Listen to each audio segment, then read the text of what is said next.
Order. Good afternoon and welcome to the Energy Security and Net Zero Committee, our second and final session on energy bills for domestic customers. We're very pleased to have the high hegians, as they say in Scotland, of Ofgem in at the moment. And of course I will let Ofgem introduce themselves on their own terms, probably starting with the man in the middle. Thank you, Jonathan Brearley, CEO of Ofgem. Ladies next, sorry. Hi, Charlotte Friel, Director for Retail Pricing and Systems, Ofgem. Thank you. I hope you forgive my sexism. Also, Tim Jarvis, Director General of Markets. Excellent, and thanks for coming along this afternoon. And just to kick us off, whose responsibility is it, do you think, Ofgem, to ensure that energy bills remain affordable for the British public? And there are a whole variety of things in and around that, of course, standing charges and everything else that you may want to widen out on. But Mr. Brearley. Thank you. Look, the responsibility to make sure bills are affordable is one that's shared. So in a sense, as a regulator, what do? We need to bear down on costs. We need to make sure that charges are allocated as fairly as they can be. But what we can't do on our own is direct support to particular groups of customers. Now, when I stand back and think, well, what does that mean for where we are today? Let's have a look at the market as a whole. What we are seeing, clearly, is the markets have stabilised, prices have come down, and we are hopeful we will see positive news around the price cap on Friday. But the truth is they are still significantly higher than they were before. And when we look further out, our best estimate is that prices are going to stay high and volatile over time. Now, in terms of the three things that we think need to be done in that shared endeavour, first of all, we need to make sure we are using our powers as much as we can to protect customers. So what have we done? We've introduced new standards to make sure that companies treat their customers who are in debt better. We have now made sure that the PPM tariff is the lowest cost tariff in the market. And clearly the price cap at least makes sure that prices come down as fast as they have come up. Okay. Now, in terms of what we are thinking about and what we want to do, as you know, we had the standing charge call for input, which is out, and that has been one of the most popular response rates we've ever had. So 30,000 people have responded to that. And is that popularity illustrative of the unpopularity of the standing charge? I think it probably does, yes. Okay. So when you look at the balance of those responses, clearly people feel strongly about this. But if we were to make a change to the standing charge, that has significant distributional consequences. So in simple terms, those who are on a low income and have high energy use, around 1.2 million customers, will be around £100 worse off were we to get rid of the standing charge completely. And of course, if we were to get rid of a portion of the standing charge, then that would proportionally change. So when I step back from this, I think us, government and the industry... Those will be worse off for those who've got higher use, poorer people with higher use. And you say some of these will be medical needs and some of them are other needs because of poor housing stock. Have we any idea of the balance of that? Perhaps you can just explain what we think that group's made up of. Yeah, absolutely. We think the majority of that group are going to be off-gas customers, so those who use electricity for heating their homes, who live in poorly insulated homes. Right. So predominantly electrically heated homes. Right. So to go with that, you need some sort of social tariff, presumably. So in a sense, what we're saying is you definitely need, alongside any change, something that better targets our support on those most vulnerable customers. So what we intend to do in summer is come forward with a package which will pull all that together. Now, part of that will be about what Ofgem does. Clearly, part of that will be about what the industry does. But we also need to think more broadly about how collectively with government we can better target support on those who need it most, because energy bills have been unaffordable for a significant number of people, and that may not change. Given all the thinking, all you're pulling together, there's something that's come across our radar which is quite unfair. A number of people, those who live in residential park homes, and I think it was raised yesterday, energy questions of those who might live in heat, in district heating schemes, but there seems to be no regulatory protection or no real regulatory protection for them at all. Will that be included? Because all people find themselves with a middleman doing something in between is troubling, and it comes our way. Yeah, I mean, let me touch on district heating, and perhaps I'll ask Tim or Charlie to come back on those who live on, non-domestic tariffs, therefore don't have the protection of the price cap. Yes. So in terms of district heating systems, we are sort of in the process of setting up a new regulatory regime for heat networks. Okay. And we expect that to begin to tackle some of the difficult circumstances we see customers. And those in residential homes or whatever. Tim, thank you. Yeah, so look, this is a challenge, and I think that historically customers in these sorts of properties were actually used to pay less. What we've seen in the changes in energy prices over the last few years is we've got around 3 million domestic customers who are actually on non-domestic meters, and that's can be for a variety of reasons. It can be people living in mobile park homes or care homes, and often the owner of that property will have a duty to the customers in terms of how they charge them. But we think there is a regulatory challenge for us with that group, and we are looking at how we can best protect them. It's on your radar. It very much so. So we have introduced rules for the non-domestic sector. And we've tightened those rules, but of course they are different than they are for domestic customers, where we have a price cap and other sorts of measures. Just finally, before I go to Lloyd Russell-Moyle, the Secretary of State's public letter urging to tackle standing charges, she seems to be one of those who've joined your the unpopularity side. I mean, what additional actions will that cause? So, we want to work very closely with the government. We understand the Secretary of State's position, and two things I'd say. First of all, we bear down on all the costs that feed into the standing charge. So we have a regime that we think as best as we can make sure that the charges are as low as possible. But if we are to make a more significant change and to move those costs somewhere else, that has distributional consequences, and that's why we want to work with the Secretary of State to make sure that group are protected. Thank you for the concise answer. Lloyd Russell-Moyle, we've got just a minute to back and forward. I think you've hit the nail on the head about these 3 million customers who are on non-domestic tariffs, often in flats or in units where there's a shop and then a domestic property above. Surely the easiest thing to do is just to say, where there is any domestic element, it is a domestic tariff.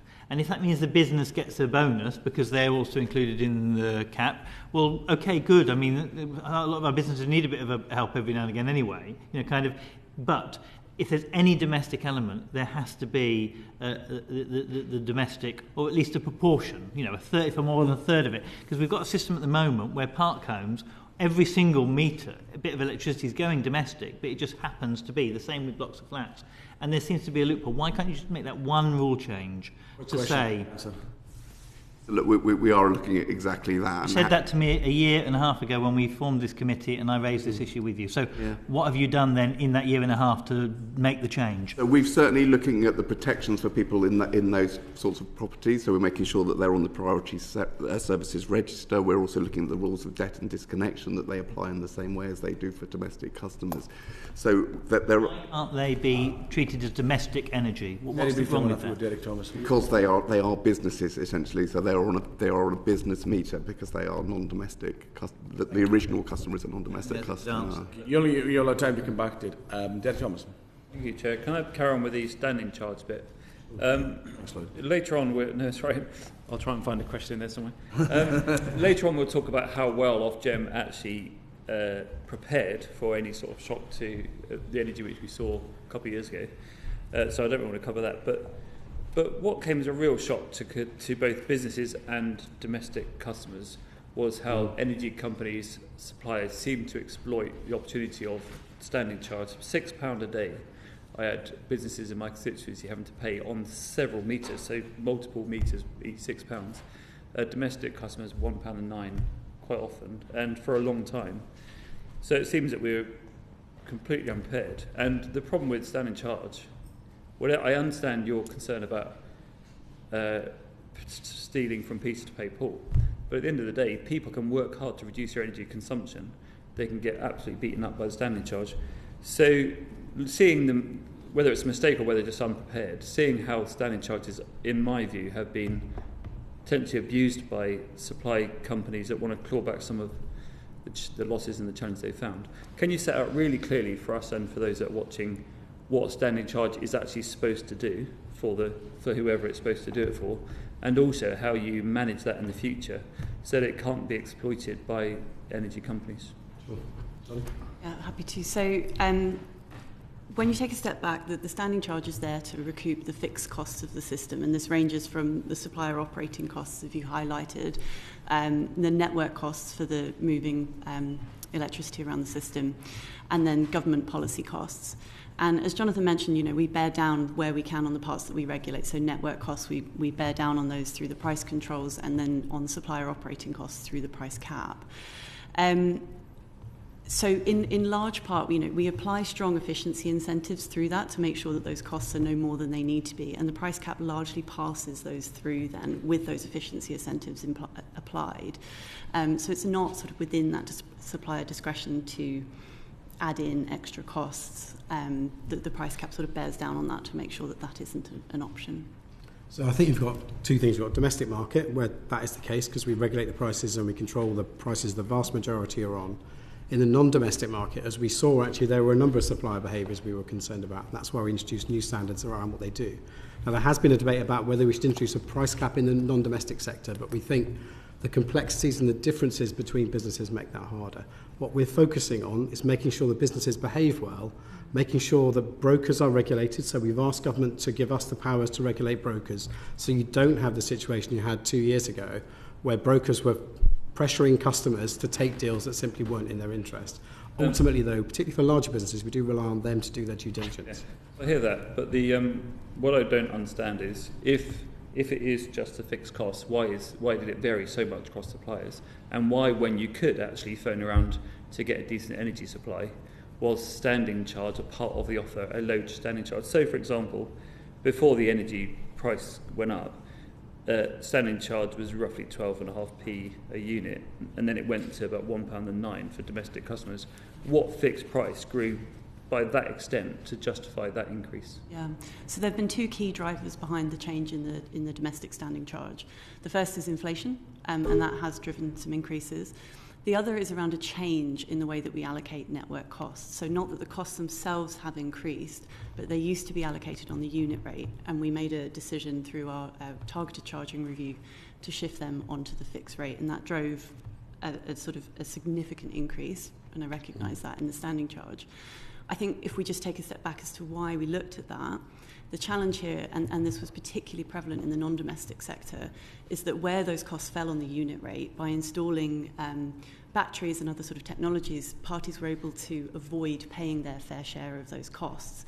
And that meant that other customers were picking them up. And in particular, we saw domestic customers picking up a disproportionate share of those fixed costs when non-domestics were able to avoid them. So I recognise that challenge, and we absolutely do see and hear a lot from non-domestic customers around the challenges with the standing charge. And we are looking again at whether, those consequences are the right ones and whether we need to review this further. But fundamentally, it is around that, ensuring that everybody's paying their fair share and that cross-subsidy between customers is managed. I just think on that, just worth saying that we've got two elements. We've got operating costs and we've got network costs. Now, operating costs are the costs of running the business. Now, there is a judgment you can make, and we have a consultation already out that's looking at whether we can take that off the standing charge and put it onto the volumetric charge. Now, when it comes to networks, though, this is more complex because we are expecting significant investment in networks over the next 5 or 10 years, and making sure that those who are more wealthy, who could find ways to avoid some of the costs there, is important. So there's a real balanced judgment about what happens with networks, but clearly on operating costs at least there is some flexibility around what we might do. Right. So you did this 19th of January, your consultation or appeal for information closed on the standing charge. You talked about the massive response you had. How has that helped? I mean, have you got to a point now where you actually can say, this is what we do in the future? And also, are you concerned that people are just getting right off the grid altogether now partly because of standing charges? And that's happening. We're seeing a lot of that in my constituency. Well, I mean, two things. If you moved all your network costs onto the volumetric charge, that increases that problem because people won't want to pay for the network costs, so they will, in effect, come off the grid.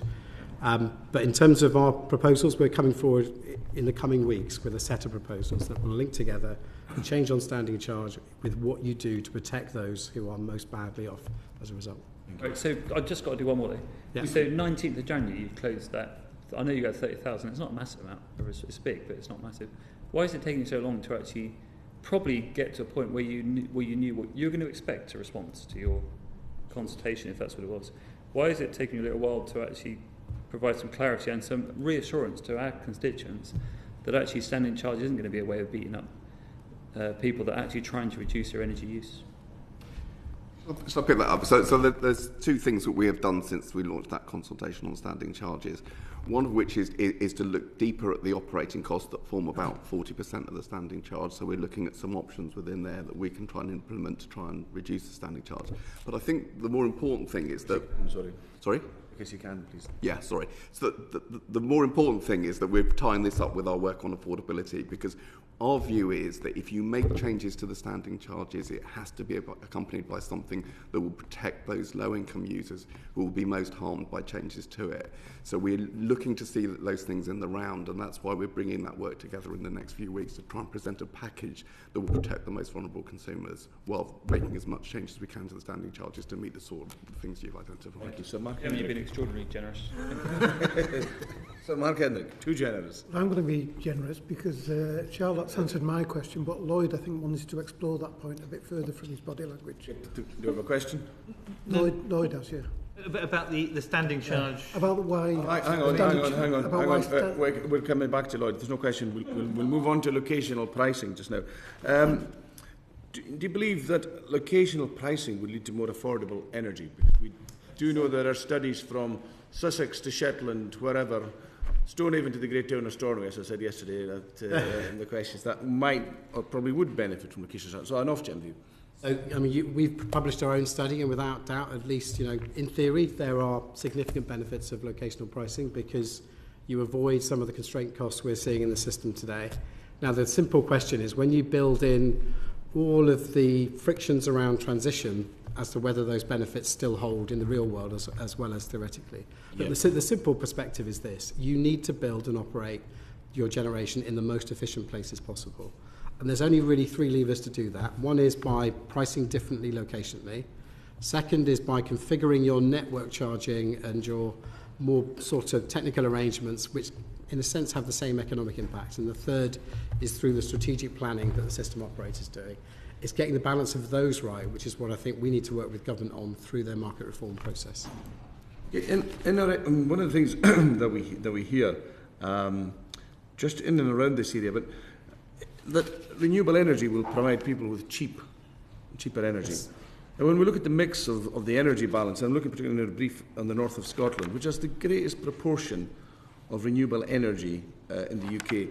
It also is just about the second or third highest standing charge, and again one of the highest unit charges going. The benefits aren't coming through, are they? So I think one of the benefits potentially of locational pricing is that prices will go down for customers in Scotland because there's a lot of generation there, and as you know, the customer base isn't as big as it is down south. So we think it could potentially benefit all parts of the country, but Scotland would significantly benefit. We're seeing significant benefits to Scotland, but not insignificant benefits either to, say, Cornwall or Sussex or whatever. Yeah, quite. There's plenty of places, in a sense, where you have a lot of generation and less demand. You're likely to see benefits for those localities. So if everybody's to see a benefit, some people see different levels of benefit from zonal. Who's losing it? Will there be pushback from those that benefit from constraint payments, do you think? Well, we need to be mindful that this has big distributional consequences for the industry. So clearly different parts of the industry don't like this.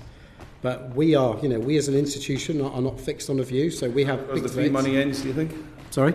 Is that because the free money ends? I mean, yes, well, in a sense, it's because you'll face a loss in some of the plant that exists already. So if the wholesale price goes down and you have plant that is running, for example, on renewables obligation, then your revenues go down. So it's clear that there are commercial interests here that are very strong, but our job is to support government, actually, to work through that to make the right decision. There are pros and cons of different options. But the constraint payments that they're getting in the current setup, that's coming directly from the consumer, yeah? Yes. Yeah. So, theoretically, the model is that the consumer pays less in the bills, there's less money for constraints, so the consumers win, but the less money in the pot for constraint payments, so big energy companies lose out. So, yes, I'll just relay their perspective to us. This is an ongoing process, as you know. They would say, well, uncertainty increases, their cost of capital, their cost of investing increases, and therefore it's more expensive to build more renewables. Now, this committee can take its view on the veracity of those claims, but I think for me, The real trade-off is between the transition costs and translating those theoretical benefits to the real world. If you think you can, then it's very compelling. If you think there are easier and more incremental ways to get the same benefits, then you might try and do it that way. And just a final question before I turn to Mark Posey. Where in the world have you seen benefits for locational pricing? Which countries should the committee look at? So there are a lot of states in the US that run locational pricing of one form or another. So, for example, we had a presentation from a retailer in Texas, right, who is very compellingly using these kind of different changing signals, both by time and by price, to create real offers for their customers. So that's where you are beginning to see that world of flexibility, where companies can say, look, if we can have greater control over the things you do in your home, we can give you the service, but give you it at a lower price. So I'm sure we can follow up with a note, but a lot of states in the US is where I'd look. Thank you very much. Thank you, Chair.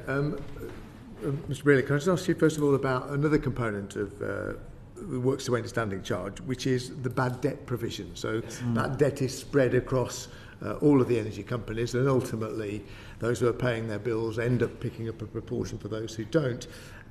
How's that looking? Is that, we had a price spike, there was an upsurge in the amount of bad debt. Where's bad debt sitting now?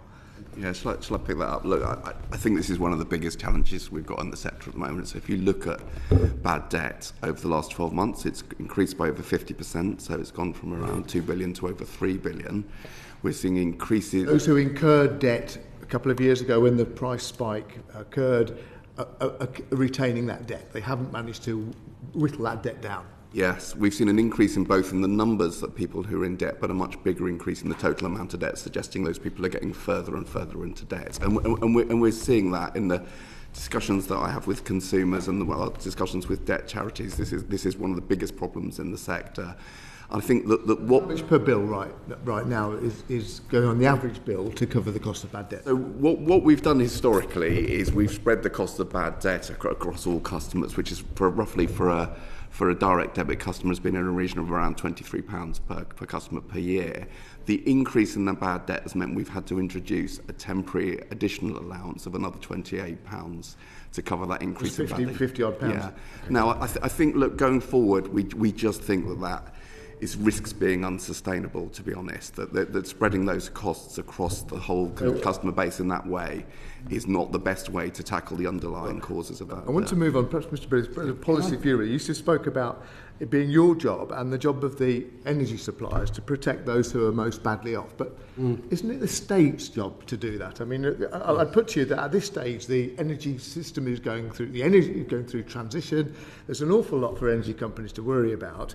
They don't have access to DWP and MRC data, which know who the targeted people should be. So shouldn't we really be saying, let the energy companies get on with delivering energy and let the state, through its existing mechanisms, provide people with the right kind of income to be able to afford to pay their energy bills? Wouldn't that be a better way forward? Look, I think to be really clear, what can Ofgem and the industry do? We need to make sure the companies are treating people well, and we need to make sure that within the system that we have the most efficient cost. But in a sense, I agree with you that, forget for a second the mechanism. It is government's role to be making sure people can afford to pay the bills that they have. Now, let me just lay out the arguments we're hearing in the affordability study. So, in a sense, the question we get asked, which I think is very similar to the question you were asking, which is why can't we just do this through the benefit system? That's what it was designed for, right?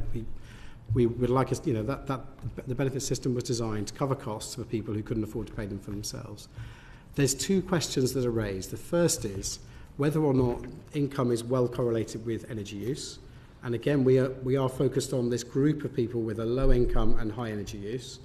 And secondly, also, can the benefit system respond quickly enough when you see the sorts of price spikes that we've seen? So what we're saying is not that Ofgem or the industry should be doing this, but government should consider how it wants to tackle that problem. Right, because we've had evidence about having a social tariff, which is where two customers in houses are identical side by side. One would be paying one price and one would be paying another. But the data isn't available to the energy companies to determine who should be getting the benefit of that. And I think the DWP would... I just want to ask you as well, if I may, so while we're on this, is about where we go, and I know it's not a policy issue for you, but where we go with the price cap, because you know, 5 years ago, you sat in front of the committee that I was on at the time saying it's all about getting customers to change, getting competition in the market. Yes. We've given up on that because we've got a price cap. I understand that it's government's decision whether we keep or retain the price cap, and I suspect that having put it in place, frankly, we're never going to get rid of it. But where do we go in terms of getting some competition back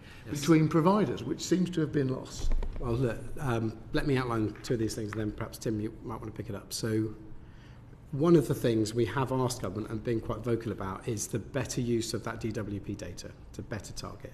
So in the 21st century, we should be better able to target, however we do it, to be able to target support at different customers. And we want to work with DWP and indeed with HMRC to make sure we can design a system that is much more adaptable than the one that we have today.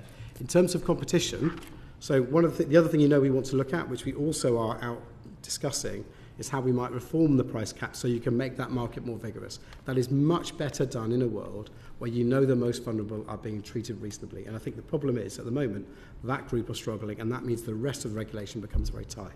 But Tim, I don't know. But where are we with switching? I mean, my impression is nobody's switching anymore because the price is the same whoever you go to. So why would you switch? So we are starting to see some increases in switching, but you're right, they're low, and they're much lower than they were before the crisis. So what we did during the crisis was introduce a lot of regulation to try and stabilise the market. We've gradually been unwinding that, so we've removed what we called the market stabilisation charge, which was certainly a dampener on competition.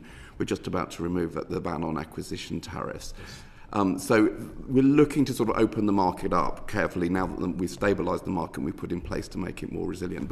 But you're right, I think to sort of get the sort of competition that you're talking about, we need to open up the market to some of the sort of time of use tariffs and things like that will become available when we have market-wide half-hourly settlement next year. But to do that, we need to look at the group of customers who we know are struggling to pay and the way the price cap works at the moment, which is at the moment a bit of a one-size-fits-all. Thanks, Jeff. Just to say, you've been through the crisis with us in a sense, and one of the big confusions of the price cap was, why does it not subsidise bills for the poor? It's not designed to do that, and therefore, it ends up with people misunderstanding what the regulator can and can't do. Thanks. Thanks, Mr. Posey. Super efficient. Here's your coffee.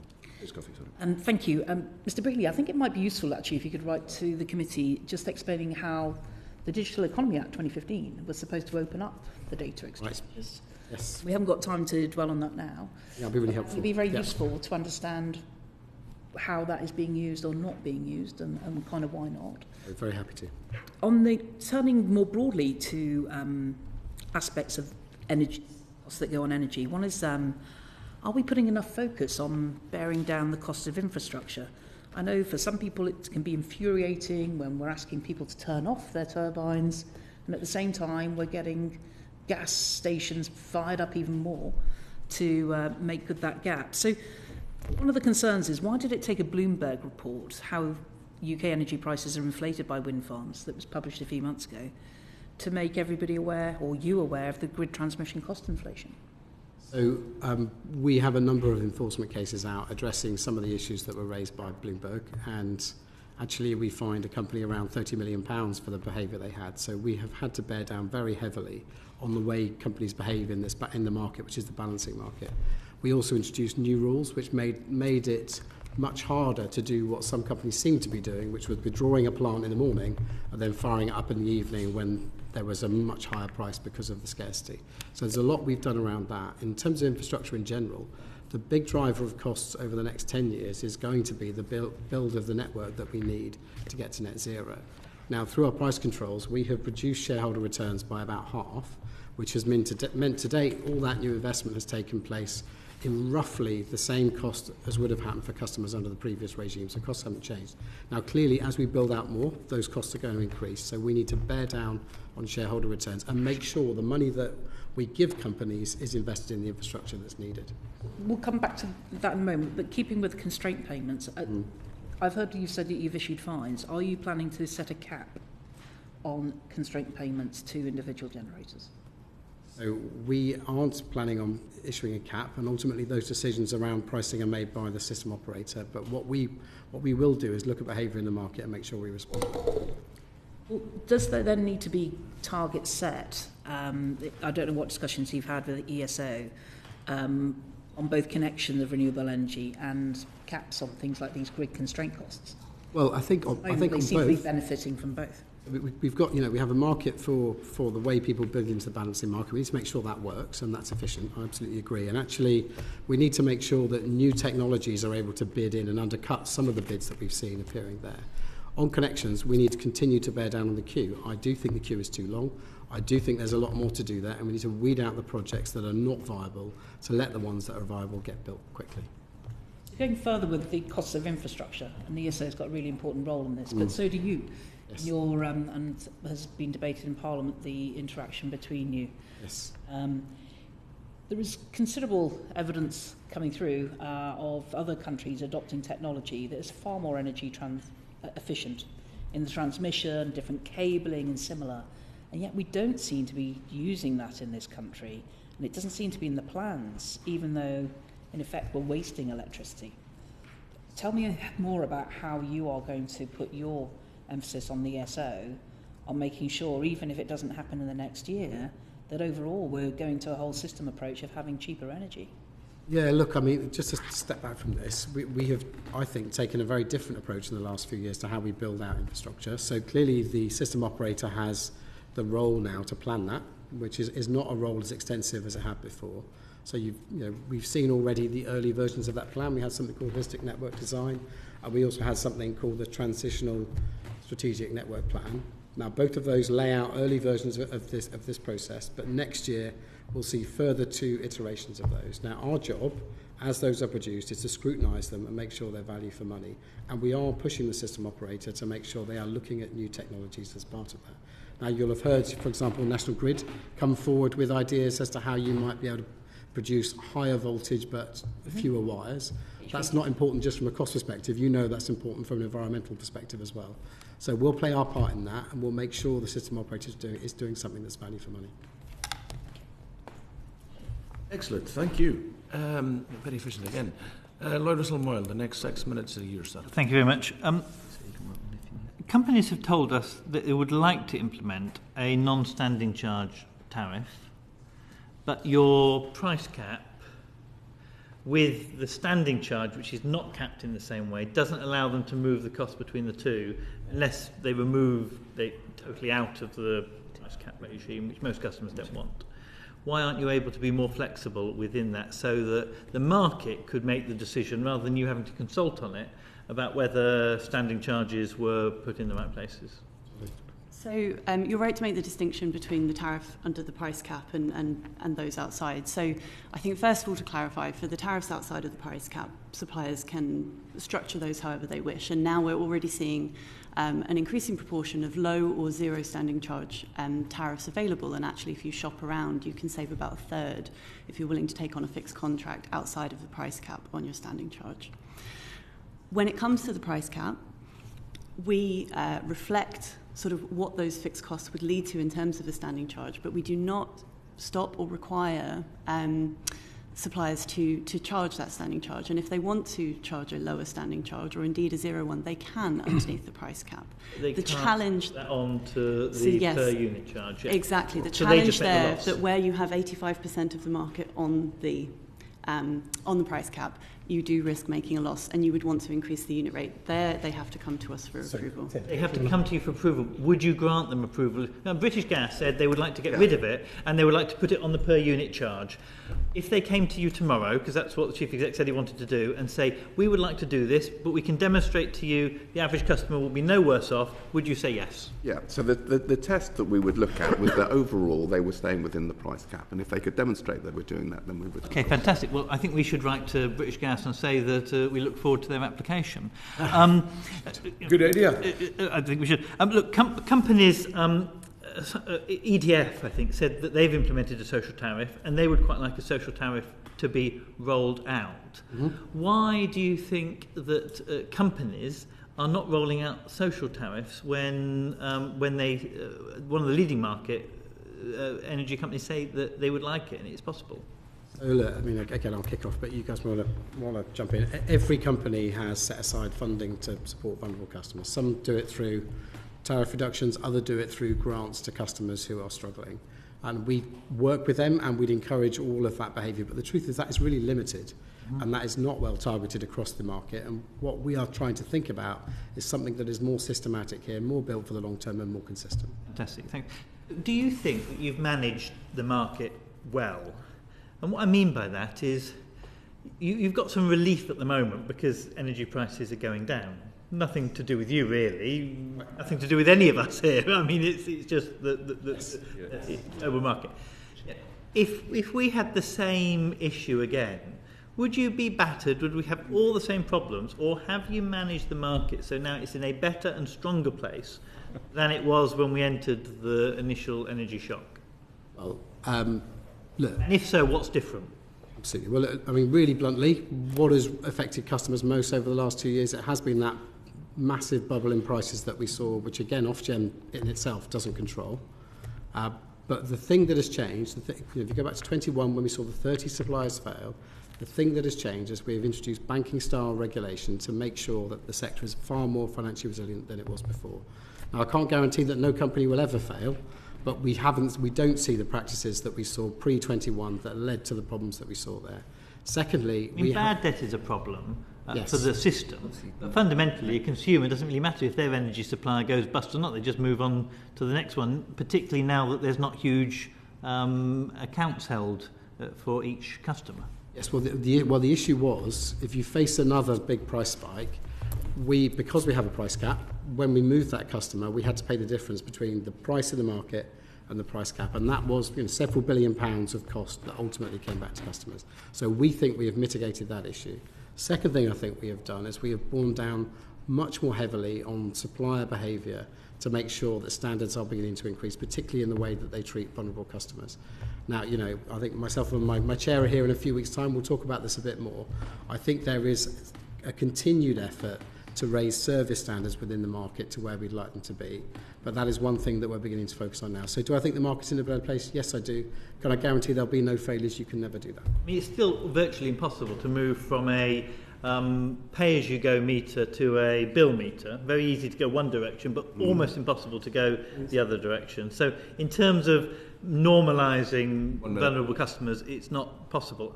I wonder, you've talked a lot about, and we've got only a minute left, a lot about the suppliers.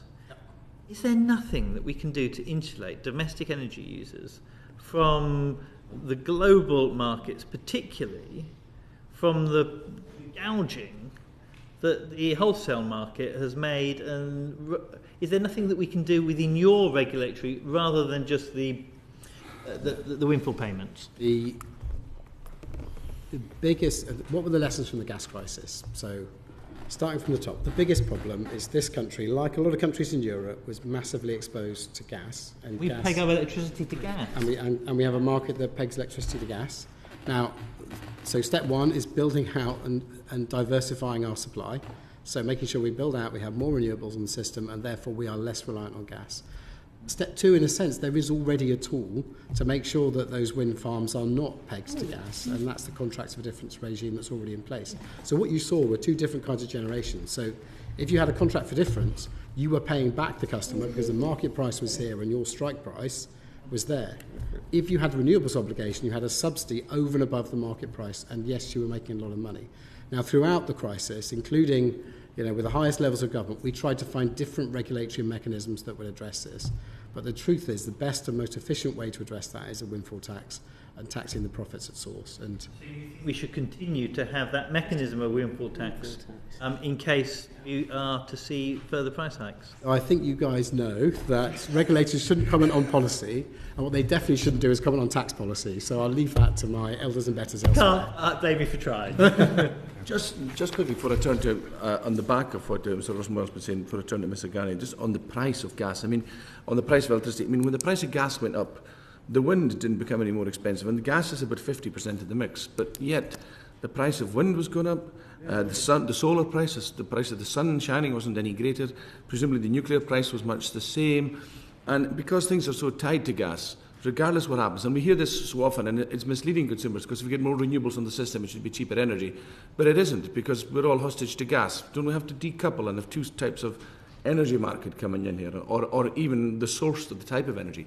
Sure. Well, look, I mean, we looked at all the proposals around separating the market. There are technical reasons why we don't think that is feasible, but the contracts for difference... Then we're still hostage to gas. Well, except for the fact that when you have renewables on contracts for difference, when you have them on the regime that was put in place sort of in 2017 that I designed a long time ago, that does do that. I'm very conscious of time, but if a Putin event and a Ukraine event happens again, have we got the same mechanisms in place that's going to cause the same things? So we will have... the mechanisms changed? So the mechanisms for the new plant have changed, and have changed for a while now, but those who are still on renewables obligation will be subject to that. We're still in hock to world events and gas. And that is partly what that REMA process So that's a governmental change to happen.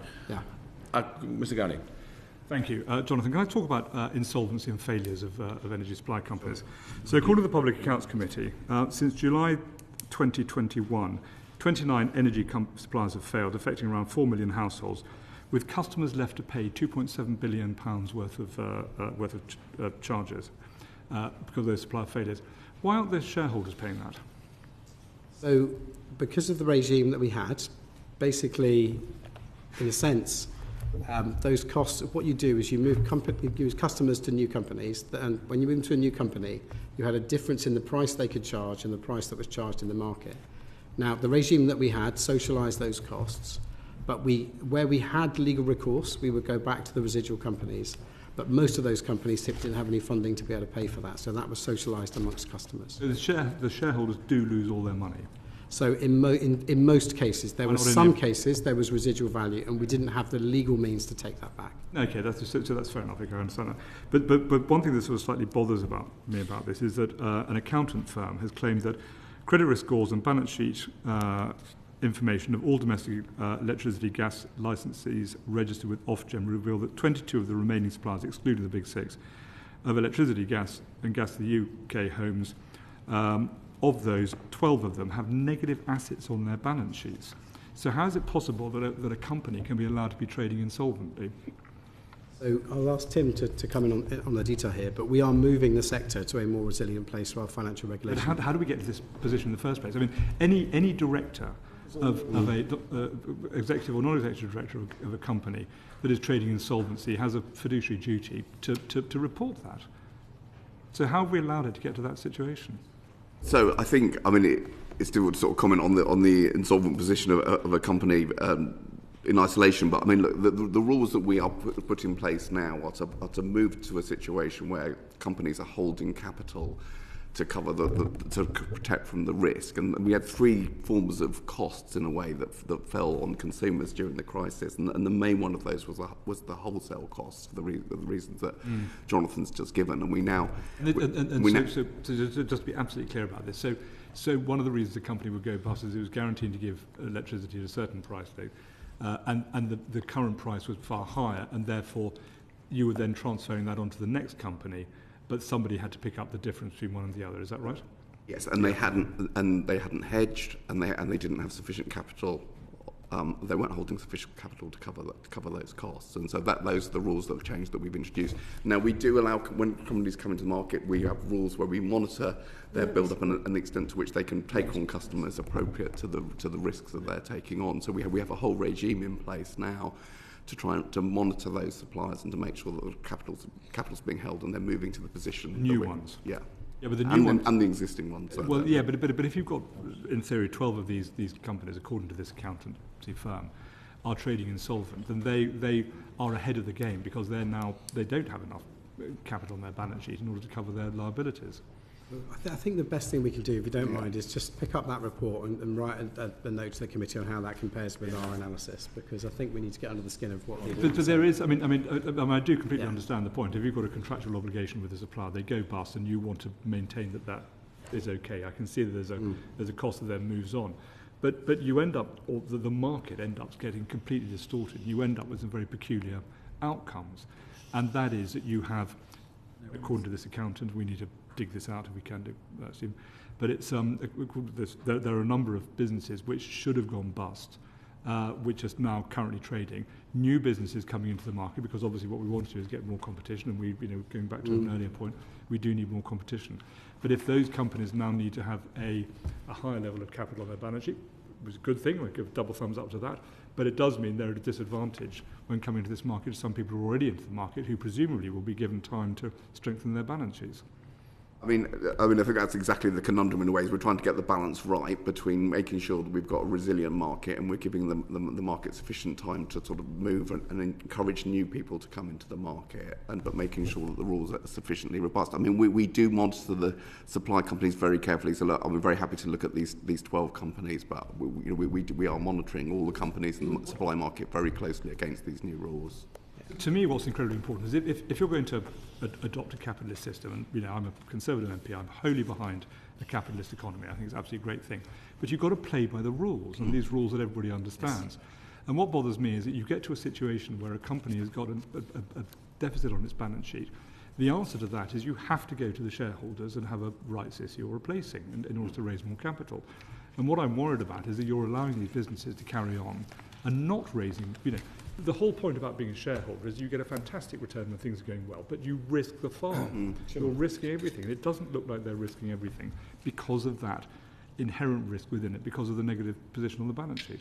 So that's precisely the risk that we brought in these new rules to deal with, and we're monitoring against. So look, as I say, very happy to write you separately on this and look at this report. But that's exactly the issue that we've brought in rules to ensure that companies have sufficient capital on their balance sheets for precisely that reason. I think it's worth saying that we are in a situation which is quite similar to the banking regime when that started out. You have companies in different places, and you're always going to have a balance between making sure you have very high bars and very firm rules and knocking companies out of the market or trying to bring them to a better place. And actually, I spent 3 years in the Parliamentary Commission for Banking Standards, and we spent an awful lot of time trying to build resilience into the banking system. And capital adequacy ratios are one of them, but you don't seem to have the same capital adequacy ratios that the banks do. We don't have the same capital adequacy rules as the banks because the risks are different, but we do have a capital adequacy regime, which I'm very happy to write to you about. Probably is best. Thank you. Thanks. Vicky Ford, do you want to come in for a minute, and then Derek Thomas? Just a question. So, say I was a customer of a company that went bust, and then I get moved on to another company.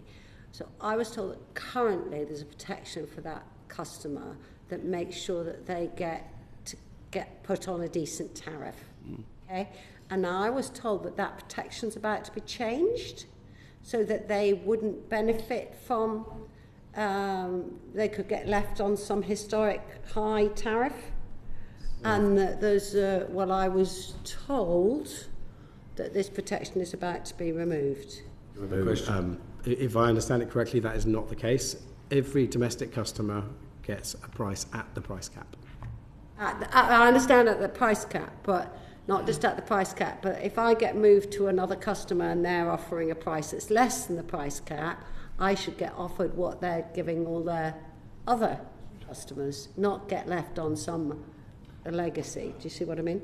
I wonder whether what we might be talking about here is what the ban on acquisition tariffs. So this is about the extent to which the suppliers can charge different prices for new customers versus customers that are already on the system.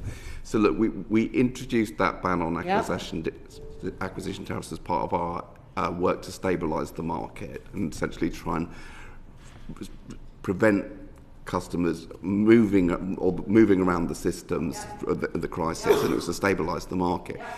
The reason we have a ban on acquisition tariffs is to protect loyal customers. What we have in the energy market, which is different from any other market, is we have a price cap, and that is the mechanism that is designed to protect. It's about to be removed. Yes.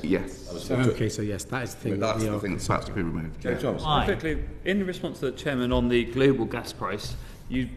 Jonathan very briefly touched on the contracts for difference. Can you just clarify for me?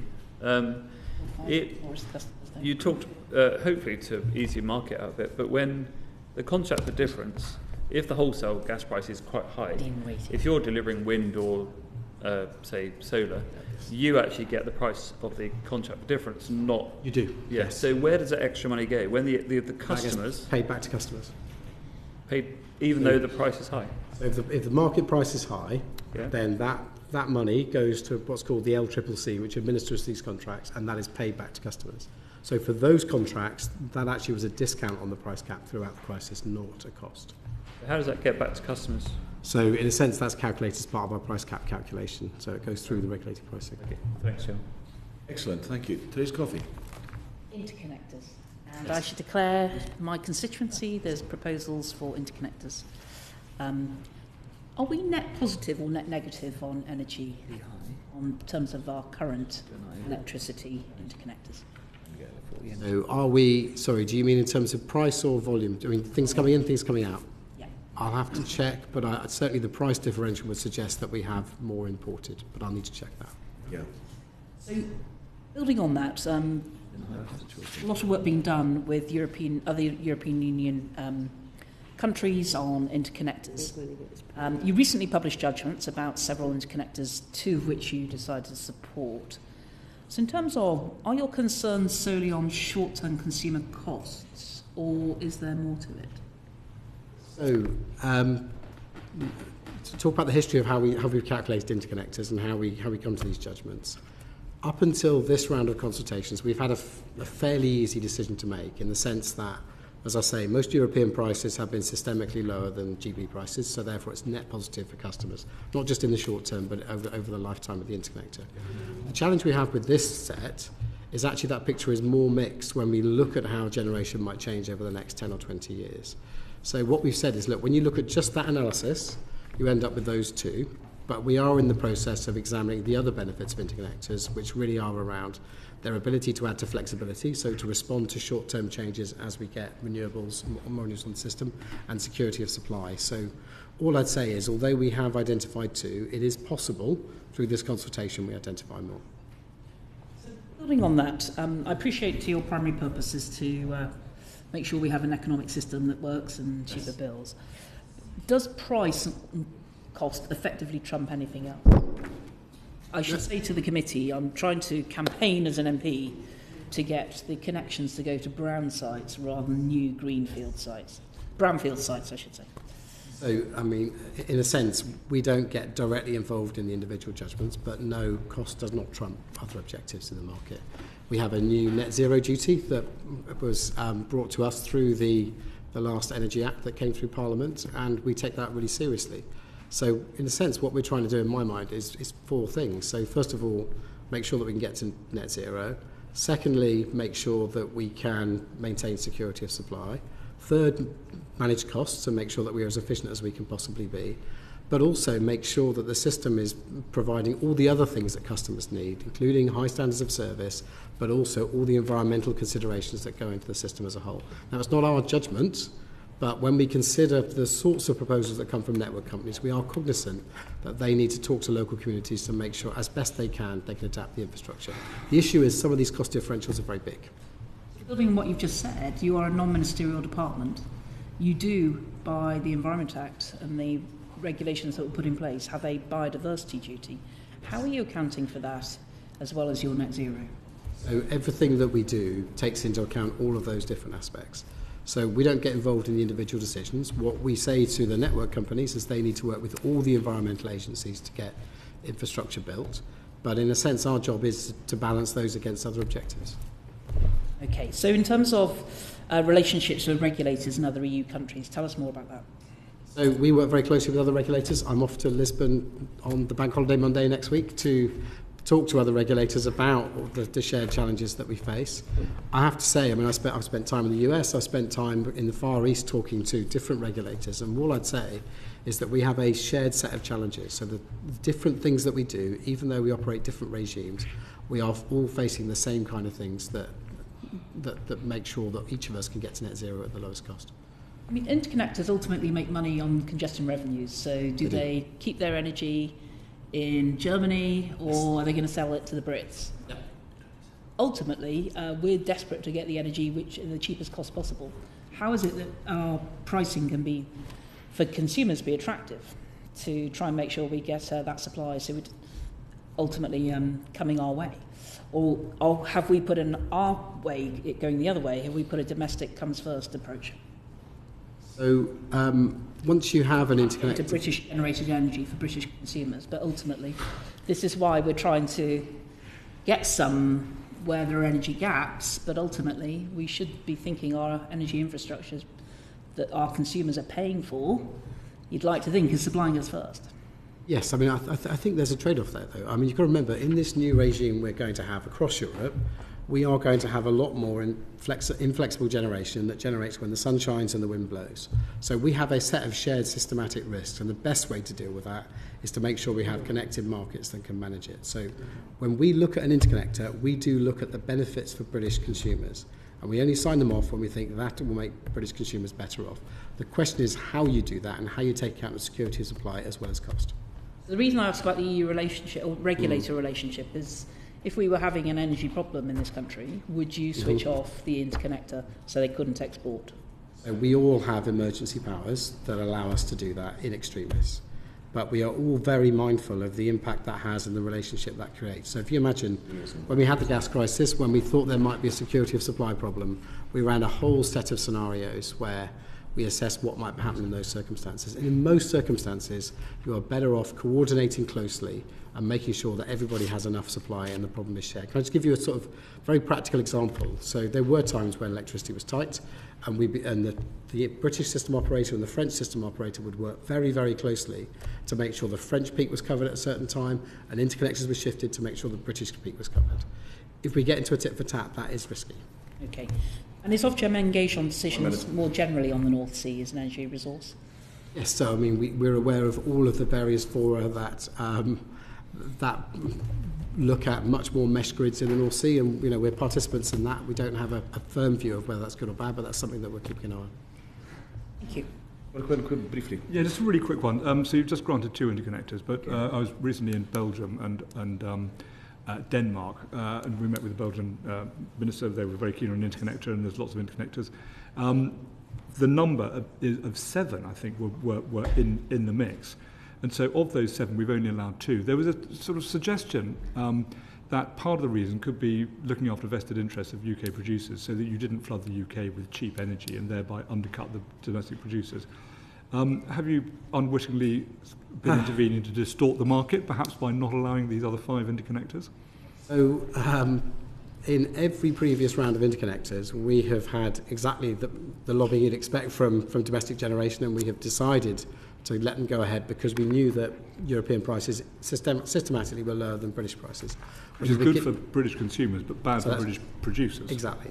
Now, on this group, that is much more of a mixed picture, which is why we're looking more broadly at the impact they can have. So who's your customer, the British producers or the consumers? The consumers. So that's why we've always signed off interconnectors. This time, the price dynamics suggest there may be a risk that is a much more mixed picture, and that British consumers on price won't necessarily benefit. But what we want to look at alongside price is how we make sure that we can have the flexible system that we need and we get the security of supply that we need.